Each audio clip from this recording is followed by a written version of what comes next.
Inversiones y rentas, un podcast de USA Gestión Inmobiliaria. ¿Y si te digo que en Estados Unidos no se pagan impuestos por la venta de una propiedad? ¿Quieres dejar de pagar impuestos al comprar propiedades? ¿Te gustaría invertir tu dinero en un escenario donde la fiscalidad protege al inversor y no al inquilino? Felipe Samper y María Gómez te sumergirán en el fascinante mundo de las inversiones inmobiliarias en Estados Unidos. Prepárate para explorar estrategias financieras inteligentes, descubrir oportunidades de rentas pasivas y desbloquear el potencial para alcanzar la libertad financiera.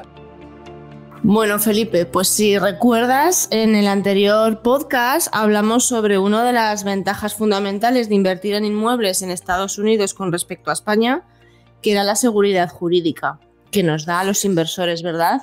El que no lo haya escuchado, pues os recomiendo que vayáis porque os quedaréis locos. Aprenderéis. Sí. En el episodio de hoy vamos a hablar de la segunda gran ventaja, del segundo pilar que tiene la inversión en Estados Unidos, que es fiscalidad. Esa bonita palabra que nos da muchos quebraderos de cabeza, porque al final son los impuestos. No sabemos muy bien qué pagar, cuándo, a quién y sobre todo tenemos que pagar todo lo que se nos dice. O sea, ¿hay alguna forma de intentar pagar menos? Entonces, pues bueno, ¿qué opinas tú? Correcto. Que te encanta. A mí me encanta analizar casos con números para ver cuál es el mejor modo de hacer algunas cosas con el objetivo de minimizar el impacto fiscal. La fiscalidad, bueno, pues para hablar de la fiscalidad en España y cómo funciona el tema de impuestos, te voy a hacer algunas preguntas para que la gente vea un poquillo. Vale. ¿Vale? La primera de ellas es, ¿qué impuestos y gastos asociados hay en la compra de un inmueble en España? Pues a ver, María, cuando nosotros vamos a comprar una propiedad inmobiliaria, vamos a tener que pagar el impuesto de transmisiones patrimoniales. Puede variar según las zonas en torno al 7% del valor de compra de la propiedad. Y también tendremos que tener en cuenta los gastos notariales de registro de la propiedad, si compramos a través de una inmobiliaria, bueno, e incluso algún otro gasto que puedes tener con el banco. A grandes rasgos, esto sería todo. Vale, entonces, por ejemplo, ¿qué porcentaje total de gastos sobre la inversión estamos hablando en total? Pues a ver, si sumamos todas estas cositas, podemos estar hablando fácilmente de en torno a un 10, un 15% sobre el valor de adquisición de la propiedad. Vamos a poner un ejemplo real. O sea, en el primer episodio nosotros hablamos de que teníamos un piso alquilado, que lo compramos, luego lo alquilamos, al final lo vendimos, bueno, pero eso es otra historia. Ese piso nos costó 140.000 euros. De esos 140.000 euros, que es la compra del piso en sí, ¿cuánto terminamos pagando por todos estos impuestos añadidos? Claro, pues en este caso lo hicimos a través de una agencia inmobiliaria, con lo cual inicialmente ya pagamos una comisión de 5.000 euros con el IVA incluido. Luego, además, el impuesto de transmisiones patrimoniales al notario, otras cositas estas que hemos estado nombrando. En total, pues que al final esa casa nos terminó costando 164.000 euros. Al final estamos hablando de unos 24.000 euros de gastos entre impuestos y otras cosas. Vale, imagínate ahora, ¿vale? Un supuesto. Yo tengo un piso, pero no lo quiero vender, o sea, lo quiero alquilar. Ajá. Entonces, ¿nos podrías hablar un poco de qué impuestos hay asociados en el alquiler? Sí, por supuesto. Bueno, pues a ver, lo primero decir que las rentas de alquiler van a tributar por IRPF. Exactamente igual que si fuera una nómina de trabajo, ¿vale?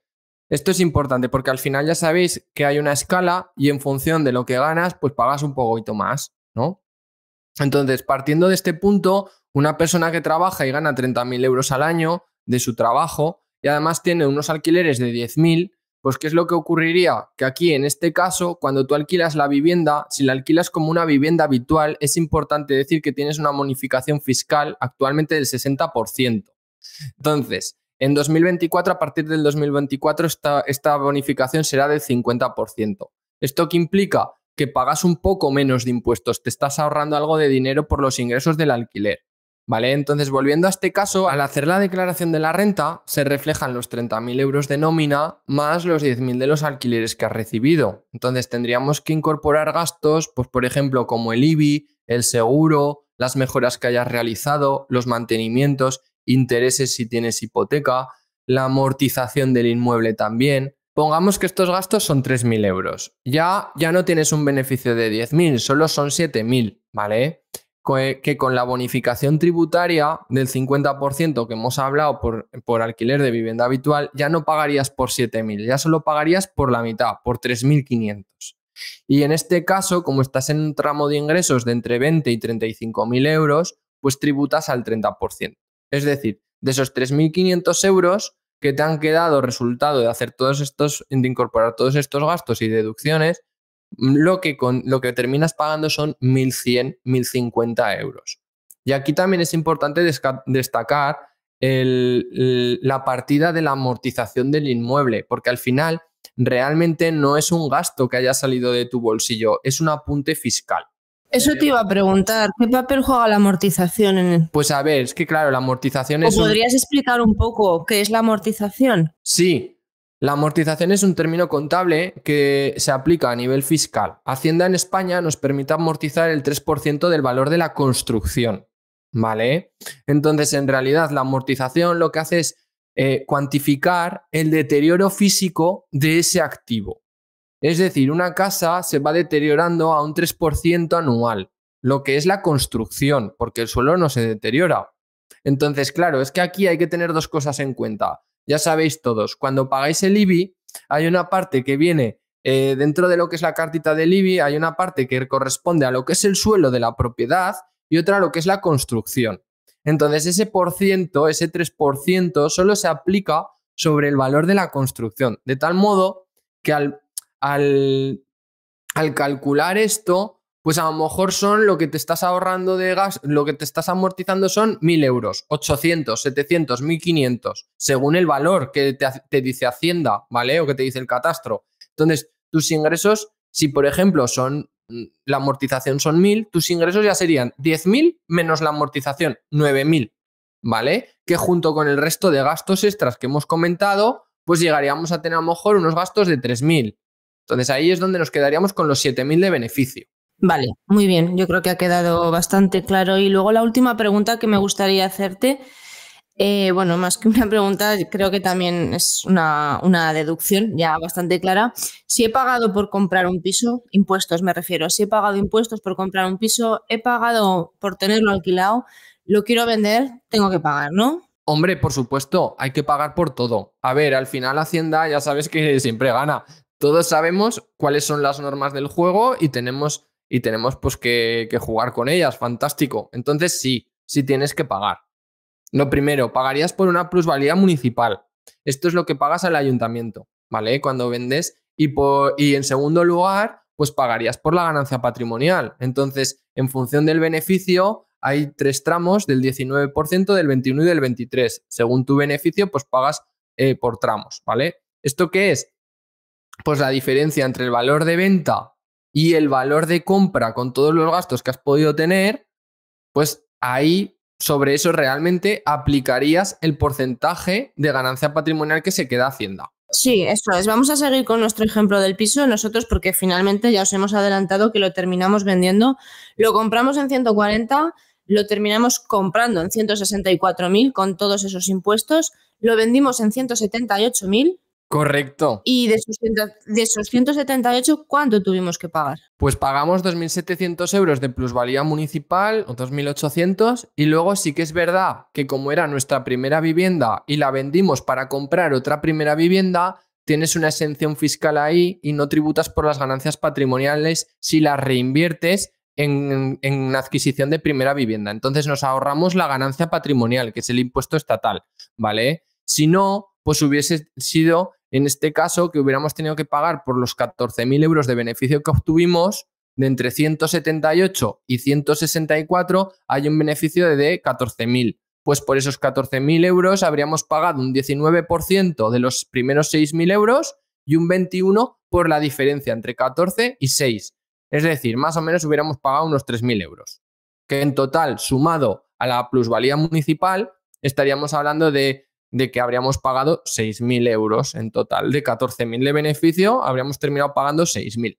Lo que yo veo aquí es que al final, si tú compras y vendes, pero lo que estás comprando y lo que estás vendiendo lo estás utilizando como tu vivienda habitual, sí que tienes ciertos beneficios fiscales, ¿no? Sí. Pero si eres un inversor que estás comprando y vendiendo no para tu vivienda habitual, sino para invertir, Estás muy grabado y hay que hacer muchos números y tiene que ser una zona que se revalorice bien, porque si realmente asumes bastantes riesgos y para tener esa sensación final que te queda de que todos están ganando antes que tú y que realmente pues, que Hacienda y el ayuntamiento ganan seguro y tú a lo mejor ni siquiera terminas ganando. sí, eso te iba a decir. Al final, mi opinión es que, bueno, al final el que asume el riesgo es el que está comprando. O sea, tú pones todo tu dinero en comprar un piso, estás pagando un montón de intermediarios, llámalo X, impuestos intermediarios, agencias, lo que sea, pero ellos se dedican simplemente a estar esperando a que tú compres y vendas. Sí, O sea, claro. los riesgos de si te van a pagar, cuándo te van a pagar, si te van a destrozar el piso, si lo vas a poder alquilar o va a estar vacío, los riesgos los asume el inversor, Claro, como siempre, como siempre, pero claro, al final son muchas demasiados cositas que riesgos suman, sí. para los grandes mordiscos de dinero que se te van quedando por el camino. Sí, es cierto. Entonces, bueno, pues si te parece bien, María, vamos a hacer como la vez anterior. Y igual que comentamos los beneficios legales, tanto en España como en Estados Unidos, pues vamos a hacer hoy lo mismo con los impuestos. Sí. Para eso volvemos a contar hoy con Richard, con nuestro socio americano a nivel jurídico y fiscal. Entonces, lo que él nos puede aportar aquí es de mucho valor. Sí, ¿cómo funciona la fiscalidad en Estados Unidos? Al final son otras reglas del juego. Sí, así es. Entonces, bueno, oye, por darle paso a Richard. Muy buenos días y gracias por atendernos. Mira, te queríamos hacer una consulta inicialmente a ver qué impuestos y gastos hay asociados a la compra de un inmueble allí en Estados Unidos. Creo que es crucial saber lo que os espera al comprar bienes inmuebles en Estados Unidos. Es decir, cuánto va a solicitar la compañía de títulos para cerrar la transacción. Los honorarios que veis son los alquileres prorrateados, los impuestos inmobiliarios prorrateados y los gastos de cierre, que suelen ser menos del 1% del coste de la propiedad. Así que, en general, los honorarios son bastante nominales en comparación con la inversión. Vamos, que no vamos a pagar. Oye, Richard, ¿nos puedes decir qué impuestos vamos a tener que pagar por los alquileres de esta propiedad? Los ingresos de la inversión se graban a los tipos marginales personales, en Estados Unidos, que empiezan en el 10% para los primeros 10.000, 12% para los siguientes 30.000 y 22% para los siguientes 40.000. Es importante saber que se puede aplicar la amortización contra los ingresos junto con los gastos permitidos, y estos, a menudo se utilizan como la cuota de impuestos sobre la renta cero en los 2 primeros años. Uno de los métodos que se utilizan es la amortización acelerada. Richard, ¿nos podrías decir ahora cuál es la amortización de los bienes inmuebles en Estados Unidos? ¿De qué porcentaje estamos hablando? María, gracias por preguntar sobre los 3 primeros años. Cuando se compra la propiedad, se puede dividir entre los bienes inmuebles reales, el terreno y los bienes personales o elementos que así se consideran y las mejoras. Cada una de esas categorías tienen un componente de amortización distinto. Así, los bienes inmuebles en sí se amortizan de forma lineal durante 27 años y medio en la misma cantidad. Aquello que se considere propiedad personal y las mejoras que se pueden realizar, se le puede aplicar una amortización acelerada, y asumir todo en el primer año o hacerlo en 5 años. Por su parte, el terreno no se puede amortizar, pero por lo general es la cantidad más pequeña. Lo importante aquí es que no solo se realiza esa amortización acelerada al principio, sino que cualquier gasto que supere los ingresos anuales se traslade a años futuros. ¿Y nos puedes explicar el impacto de esa amortización sobre los primeros años de impuestos? María, sigo con el tema del traslado. Es cierto que trasladamos las pérdidas hasta que se agotan por completo con los ingresos netos. Esto quiere decir que si los ingresos tras gastos y amortizaciones no cubren las pérdidas en el momento en el que el cliente vende la casa, entonces todas esas pérdidas se aceleran y se tienen en cuenta en el momento de la venta. Así, esto también puede reducir en gran medida los impuestos futuros. Muchas gracias. Por último, Richard, ¿qué gastos y qué impuestos hay asociados a la venta de una propiedad? Cuando los inversores deciden vender, tienen un par de opciones. En primer lugar, si van a reinvertir en bienes inmuebles, pueden hacer lo que se llama el intercambio similar, que es un intercambio libre de impuestos, y les permite mover el dinero de la inversión actual a la siguiente inversión sin pagar impuestos sobre la misma, siempre y cuando cumplan algunos requisitos previos, como el periodo de tiempo para determinar la nueva inversión, y que la compra de la nueva inversión se haga en 180 días. La otra opción, si deciden no invertir, es pagar el impuesto sobre las plusvalías por la venta al presentar la declaración de la renta. Es decir, un impuesto del 15% sobre la plusvalía, aunque los primeros 40.000 euros de plusvalía están exentos, por lo que el tipo impositivo efectivo es muy inferior al 15%. Muchas gracias, Richard, por tu tiempo una vez más. María y Felipe, gracias por otro nuevo episodio. Aprecio mucho poder responder a vuestras preguntas, y estoy disponible para contestar a cualquier otra pregunta que vuestros clientes puedan tener. Espero noticias vuestras pronto. Bueno, pues así nos quedamos nosotros en el 2019 cuando descubrimos que Estados Unidos es la panacea para el inversor a nivel fiscal. Porque no solamente te permite vivir de rentas, a generar ingresos pasivos recurrentes todos los meses, sino que te permite crecer en patrimonio. Así es, y por pasar así al top 3 de ideas, que veo que ya vas ahí, pues bueno, mira, yo me quedaría con que en Estados Unidos no vas a pagar impuestos y los gastos son mínimos cuando compras. Mientras que en España, entre el 12 y el 14% perfectamente del valor del inmueble se te puede ir en impuestos. Así es. Además, en Estados Unidos los primeros años tampoco vas a pagar impuestos por los alquileres. Vamos a hablar de 4 o 5 años perfectamente. Sí, eso es. Mientras que en España, debido a que la amortización no es al 30, sino que es al 3, pues pagas desde el minuto 1 esos impuestos. Sí, y en Estados Unidos no vas a tributar cuando vendas la propiedad de inversión. Bueno, si tu objetivo es volver a invertirlo. Eso es, en España, por lo tanto, esta opción no existe, porque solamente no tributas si estás vendiendo una primera vivienda para comprar otra primera vivienda. Totalmente de acuerdo, sí. Vamos, como he dicho antes, Estados Unidos, la panacea para el inversor. Pues sí, porque no pagas cuando compras, no pagas cuando alquilas, no pagas cuando vendes. Y si recordáis el podcast anterior, pues no hay ocupación. No hay ocupación y los contratos se renuevan anualmente a valor de mercado. Y nos faltaría por hablar de la rentabilidad, que todavía no hemos hablado de este tema, pero sí que me gustaría dar un pequeño adelanto de que la rentabilidad, el retorno bruto anual está por encima del 15%. Por lo tanto, bueno. Con eso está todo. Con eso está todo dicho. Pasad buena semana y nos escuchamos. Inversiones y rentas, un podcast de USA Gestión Inmobiliaria. Escúchanos en las principales plataformas de podcasting. Si quieres ampliar información, visita nuestra web usagestioninmobiliaria.es.